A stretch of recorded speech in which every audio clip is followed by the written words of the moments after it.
Hello, എല്ലാവർക്കും നമ്മുടെ പുതിയൊരു വീഡിയോയിലേക്ക് സ്വാഗതം. ഈ കാഴ്ച കണ്ടു, എന്ത് ഭംഗിയാണ് കാണാനല്ലേ? അല്ലേലും പച്ചപ്പാൽ സുന്ദരിയായിട്ടിരിക്കുന്ന ഗ്രാമപ്രദേശമാണിത്. ഇതുപോലെ തന്നെ പച്ചപ്പാൽ അതിസുന്ദരമായ ഒരു നാട് ഇന്ന് നമുക്ക് എല്ലാവർക്കും ദുഃഖകരമായ ഒരു കാഴ്ചയാണ് നമ്മൾ ഇന്ന് അവിടെ കാണുന്നതല്ലേ. നമ്മൾ മലയാളികൾ എല്ലാവരും ഒരു സുപ്രഭാതത്തിൽ അറിയുന്നത് തന്നെ ഈ ഒരു നൊമ്പരക്കാഴ്ച കേട്ടുകൊണ്ടും കണ്ടുകൊണ്ടുമാണ് ഉണരുന്നത്. ഓരോ മലയാളികളും പ്രാർത്ഥനയോടെയും നിറകണ്ണുകളോടെയും മിഴി ചിമ്മാതെയും ടി വിയിൽ വാർത്ത കണ്ടിരുന്നു. ലോകത്തിലെ ഏറ്റവും വലിയ അത്ഭുതം ശരിക്കും നമുക്ക് നമ്മുടെ ജീവിതം തന്നെയാണ്. നമ്മളെ കാത്തിരിക്കുന്നത് എന്തെന്നറിയാതെ ഓരോ പകലും ഓരോ രാത്രിയും ഓരോ നിമിഷവും നമ്മൾ പ്രതീക്ഷയോടെ സഞ്ചരിക്കുന്നത്. അതുപോലെ തന്നെ പ്രതീക്ഷയുമായി അന്തിയുറങ്ങിയ പല മനുഷ്യരും നേരം പുലർന്നപ്പോൾ ജീവനോടെയില്ല. തലേന്ന് രാത്രി വരെ എല്ലാവരും ഉണ്ടായിരുന്ന പലരും ഒന്ന് ഇരുട്ടി വെളുത്തപ്പോൾ അവർ അനാഥരായിരിക്കുന്നു. അവർ ജനിച്ചു വളർന്ന നാട് തന്നെ ഒരു ഓർമ്മയായി മാറിയിരിക്കുന്നു. അവിടെ ഒരു അതിസുന്ദരമായ ഒരു ഗ്രാമം ഉണ്ടായിരുന്നു എന്ന് ഒരു തെളിവ് പോലും വെക്കാതെ പ്രകൃതി തുടച്ചു മാറ്റിയിരിക്കുന്നു. വയനാട്, ആ ദുരന്ത മുഖത്ത് നമ്മൾ മലയാളികൾക്ക് അഭിമാനം തോന്നുന്ന നിരവധി കാഴ്ചകൾ നമ്മൾ കണ്ടു. നാടിന് ഒരു ആപത്ത് വന്നപ്പോൾ ആദ്യം ഓടിയെത്തിയ സാധാരണക്കാരായ മനുഷ്യർ അവിടെ രക്ഷാപ്രവർത്തകരായി മാറി. സ്വന്തം ജീവൻ പോലും അപകടത്തിലാണെന്ന് അറിഞ്ഞിട്ടും പലരും ഉപദേശിച്ചിട്ടും അതൊന്നും വകവയ്ക്കാതെ സ്വന്തം നാടിന് വേണ്ടി തൻ്റെ ജീവൻ കൊടുത്ത പ്രജീഷ് എന്ന ചെറുപ്പക്കാരനെ നമ്മൾ അന്നേരം കണ്ടു. വയനാട് ദുരന്തമുഖത്ത് ഊണും ഉറക്കവും കാലാവസ്ഥയും നോക്കാതെ, ജാതിമത രാഷ്ട്രീയം നോക്കാതെ രക്ഷാപ്രവർത്തനത്തിൽ ഏർപ്പെട്ട മനുഷ്യരെയാണ് നമ്മൾ അവിടെ കണ്ടത്. അതുപോലെ തന്നെ നാടിനു വേണ്ടി കൈമറന്ന് രക്ഷാപ്രവർത്തനത്തിന് നേതൃത്വം നൽകിയ നിരവധി യുവാക്കളുടെ വയനാട്ടിൽ ദുരന്തമുഖത്ത് നമ്മൾ കണ്ടു. സത്യം പറഞ്ഞാൽ നമ്മുടെ ആർമിയും എല്ലാം ഇവരൊക്കെ തന്നെയാണ്. ശരിക്കും നമ്മൾ ലോകത്തിന് കാണിച്ചു കൊടുത്തു, കേരളം എന്നത് മാനവികതയും സാഹോദര്യവും ചേർത്ത് പിടിക്കലും ചേർന്നൊരു കൂട്ടായ്മ എന്ന് തന്നെയാണ്. ഇത്രയും നല്ല മനുഷ്യർ ഉള്ളപ്പോൾ തന്നെ ഒരു കൂട്ടം മനുഷ്യത്വമില്ലാത്ത ആൾക്കാരുമുണ്ട് എന്നറിഞ്ഞ നിമിഷങ്ങളായിരുന്നു ഇത്. ഒരമ്മ തൻ്റെ മുലപ്പാൽ ദുരന്തമുഖത്ത് അനാഥമായി പോയ പിഞ്ചു കുഞ്ഞുങ്ങൾക്ക് കൊടുക്കാൻ തയ്യാറായപ്പോൾ അതിനെതിരെ ഹൃദയം നുറങ്ങുന്ന വാക്കുകൾ കൊണ്ട് കുത്തി നോവിച്ചവരുമുണ്ട്. എന്തായാലും അതും ഒരു ഓർമ്മപ്പെടുത്തലാണ്. കാരണം ഇവരൊക്കെ കൂടെ ചേർന്നതും കൂടെയാണ് ഒരു മലയാളികൾ അല്ലേ. ഏതായാലും ഒരു കാര്യം ഉറപ്പാണ്, ഈ പറഞ്ഞവന്മാരുടെ വീട്ടിലെ അമ്മയോ സഹോദരിയോ ഭാര്യയോ മകളോ കൊച്ചുമകളോ മരുമകളോ ആരുമായിക്കോട്ടെ അവനെ വെറുക്കുന്നുണ്ടായിരിക്കും. പലർക്കും അവനോടൊരു അറുപ്പ് തോന്നുന്നുണ്ടായിരിക്കും.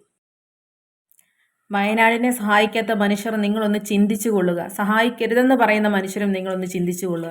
നിങ്ങളുടെ കുടുംബത്തിലെ ഏതൊരു അംഗമോ നിങ്ങളുടെ ഒരു ബന്ധുവോ ആരെങ്കിലും അവിടെ ഉണ്ടായിരുന്നെ നിങ്ങളിങ്ങനെ പറയുമായിരുന്നു? നാളെ നമുക്കോ ആർക്ക് വേണേലും സംഭവിക്കാം. എല്ലാവരും അവരാൽ കഴിയുന്ന സഹായം ചെയ്യണം.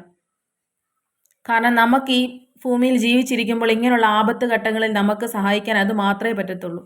ചെറുതെന്നോ വലുതെന്നോ ഒന്നും ഇല്ലാതെ നമുക്ക് കഴിയുന്ന സഹായം ചെയ്തു കൊടുക്കുക.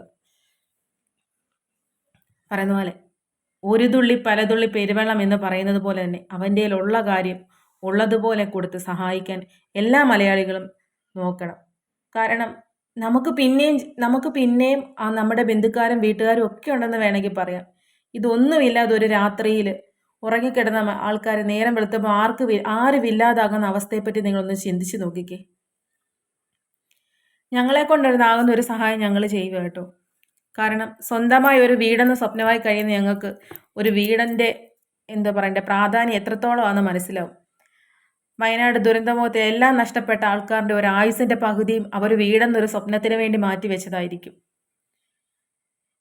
അവർക്ക് വീടിന് വേണ്ടി അവരെ വീട് വെക്കാൻ സഹായിക്കുന്ന ഒരു പദ്ധതിയിലേക്ക് ഞങ്ങളുടെ ചെറിയൊരു ഉപജീവന മാർഗമായ ഓട്ടോയുണ്ട്. ആ ഓട്ടോ ഓടിക്കിട്ടുന്ന ഇന്നത്തെ തുക മൊത്തം അതെത്രയാണേലും അത് നമ്മൾ അതിനു വേണ്ടി കൊടുക്കുകയാണ്.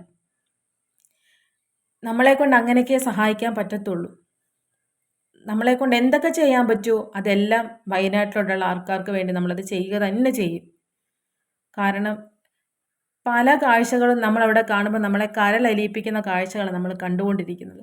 അതിൻ്റെ ഇടയ്ക്ക് മനുഷ്യത്വം ഒട്ടും പോലും എന്താ പറയണ്ടേ ഇല്ലാത്ത മനുഷ്യരുടെ വാക്കുകൾ കേൾക്കുമ്പോൾ അതിയായ സങ്കടവും തോന്നുന്നുണ്ട്. നിങ്ങൾക്ക് സഹായിക്കാൻ പറ്റത്തില്ലെങ്കിൽ നിങ്ങൾ ചെയ്യണ്ട. എന്തുകൊണ്ട് മറ്റ് സഹായമായി മുമ്പോട്ട് വരുന്ന ആൾക്കാരെ പോലും നിരുത്സാഹപ്പെടുത്തുന്ന തരത്തിലുള്ള വാർത്തകൾ നിങ്ങൾ പറയുന്നു, പ്രചരിപ്പിക്കുകയും ചെയ്യുന്നു? ദൈവത്തെ ഓർത്ത് നിങ്ങൾ സഹായിക്കുന്നില്ലെങ്കിൽ നിങ്ങൾ സഹായിക്കേണ്ട.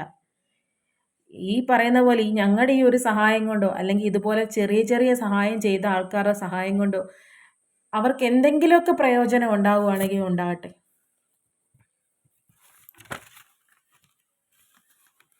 ഇപ്പം നിങ്ങൾ തന്നെ ഓർക്കും, നിങ്ങൾക്ക് ചെയ്യണമെങ്കിൽ ചെയ്താൽ പോരെ, എന്തിനാ വെറുതെ ഇങ്ങനെ ഒരു വീഡിയോ ഇട്ടിരിക്കുന്നതെന്ന്. പണ്ട് എല്ലാവരും പറയും ഒരു കൈ ചെയ്യുന്നത് മറു കൈ അറിയാൻ പാടില്ലെന്ന്. പക്ഷേ അത് അന്ന് അങ്ങനെ ആയിരിക്കും. പക്ഷേ ഇപ്പോഴത്തെ കാലത്ത് നമ്മൾ ഒരു കൈ ചെയ്യുന്നത് മറു കൈ അറിയുക തന്നെ ചെയ്യണം. കാരണം നമ്മൾ ചെയ്യുന്ന ഈ ഒരു പ്രവൃത്തി കൊണ്ട് തന്നെ മറ്റൊരാൾക്ക് ഒരു ഇൻസ്പിറേഷൻ ആകുവാണെങ്കിൽ അതിൽ പരം വലിയൊരു കാര്യം നമുക്കില്ല. അന്നെന്നുള്ള ഇതുകൊണ്ട് ജീവിച്ചു പോകുന്ന ആൾക്കാരാണ് ഞങ്ങളും. പക്ഷേ ഈ ഒരു ഇതുകൊണ്ട് അവർക്കൊരു സഹായമാകുന്നെങ്കിൽ അവർക്കൊരു സഹായമാകും. നമുക്ക് അതിപ്പരം എന്ത് പറയണ്ടേ, വേറെ ഒന്നുമില്ല. വേറെ നമ്മൾ എന്തൊക്കെ കാര്യം ചെയ്തെന്ന് പറയും, ഇതൊരു പുണ്യപ്രവൃത്തി തന്നെയാണ്. ഇതൊരു സഹായം. നമ്മുടെ കൂടെ തന്നെ അവരെയും കൈ പിടിച്ച് ഉയർത്തിക്കൊണ്ടുവരാൻ, എല്ലാം നഷ്ടപ്പെട്ട് നിൽക്കുന്ന മനുഷ്യരെ നമ്മുടെ ഒപ്പം ഉയർത്തിക്കൊണ്ടുവരാൻ വേണ്ടി നമുക്ക് ചെയ്യാൻ പറ്റുന്ന ഏറ്റവും വലിയൊരു കാര്യമാണ്. നമ്മളെല്ലാവരും നമ്മളെ കഴിയുന്നത് ചെയ്യുക.